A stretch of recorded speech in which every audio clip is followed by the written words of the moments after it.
अगर IT sector के return की बात करें तो पिछले एक साल में ज्यादातर आईटी स्टॉक्स ने नेगेटिव रिटर्न ही जनरेट किए हैं। ऐसे में आईटी सेक्टर का एक स्टॉक है जिसने पिछले एक साल में 26% के रिटर्न दिए हैं।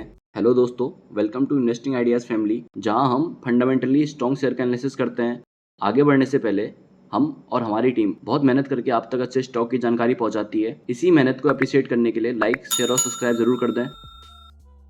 इंडिया की टॉप 5 आईटी कंपनीज में आने वाली यह कंपनी 3,11,583 करोड़ के मार्केट कैप के साथ आईटी सेक्टर की थर्ड लार्जेस्ट कंपनी है।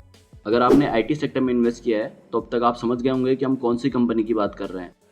जी हाँ, हम बात कर रहे हैं एचसीएल टेक्नोलॉजी की। एचसीएल टेक का आईपीओ दिसंबर 99 में लॉन्च हुआ और 11 जनवरी 2000 से इस स्टॉक में ट्रेडिंग स्टार्ट होने लगी। यह पहला आईपीओ था जो 27 टाइम्स ओवर सब्सक्राइब हुआ था और इसी के साथ इसने इतने ज्यादा ओवर सब्सक्राइब होने वाले आईपीओ का रिकॉर्ड बनाया। एचसीएल टेक्नोलॉजी एक leading global IT services company है जो software led IT solutions, remote infrastructure management, engineering, R&D services provide कराती है। 60 कंट्रीज में फैली इस कंपनी का 56% रेवेन्यू अमेरिका से, जबकि सिर्फ 4% रेवेन्यू इंडिया से आता है। तो इससे आप यह अनुमान लगा सकते हैं कि इसकी ग्लोबल प्रेजेंस कितनी स्ट्रांग है।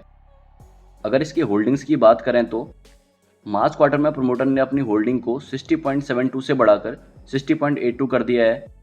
एफआईआई ने भी अपनी होल्डिंग्स को दिसंबर क्वार्टर की कंपैरिजन में 18.29% से बढ़ाकर मार्च क्वार्टर में 18.92% कर दिया है। यहाँ तक कि इंडियन गवर्नमेंट की भी इस स्टॉक में 0.02% की ओनरशिप है। बात करें इसके फाइनेंशियल की तो यह एक ऑलमोस्ट डेट फ्री कंपनी है जिसकी लॉन्ग टर्म बोरोइंग 2111 करोड़ है और इसकी शॉर्ट टर्म बोरोइंग सिर्फ 140 करोड़ है। टोटल 2240 करोड़ बोरोइंग के कंपैरिजन में इस कंपनी के पास 64,862 करोड़ का रिजर्व है। तो यह कंपनी किसी भी टाइम अपना सारा डेब्ट खत्म करने का पोटेंशियल रखती है। इस कंपनी का रिटर्न ऑन इन्वेस्टमेंट यानी ROE 27.4% है और इस कंपनी का रिटर्न ऑन कैपिटल इन्वेस्टमेंट यानी ROCE 34.8% है। इस हिसाब से देखा जाए तो यह कंपनी इन्वेस्टमेंट के लिए काफी अच्छे इंडिकेशन दे रही है। अगर बात करें इसके प्रॉफिट एंड लॉस की तो ईयर एंड ईयर इसके प्रॉफिट में अच्छी खासी ग्रोथ देखने को मिल रही है।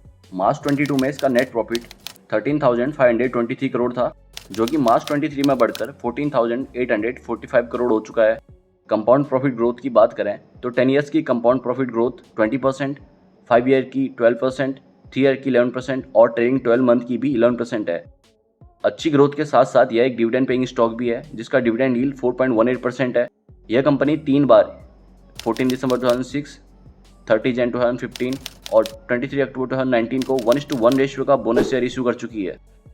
कंपनी के फ्यूचर प्लान्स की बात करें तो HCL tech generative AI field में उतर चुकी है और इसके लिए यह कंपनी एआई इंफ्रास्ट्रक्चर, एआई मॉडलिंग और एआई एज इनोवेशन इकोसिस्टम पर काम कर रही है, जिसके लिए इस कंपनी ने ओपन एआई यानी ChatGPT, Google cloud, Intel, AWS और गूगल एआई जैसी कंपनीज के साथ हाइपरस्केलर पार्टनरशिप की है। इन्वेस्टमेंट के हिसाब से देखा जाए तो आईटी सेक्टर पिछले एक साल से कंसोलिडेटेड फेज से गुजर रहा है और यह एक परफेक्ट टाइम है जब शेयर को एक्यूमुलेट किया जा सकता है। नियर फ्यूचर में आईटी स्टॉक्स में एक अच्छा खासा बुल रन देखने को मिल सकता है। ऐसे में एचसीएल टेक जैसी फंडामेंटली स्ट्रॉन्ग कंपनीज में मिनिमम 5 to 10 ईयर्स के लिए इन्वेस्ट करना बहुत जरूरी है।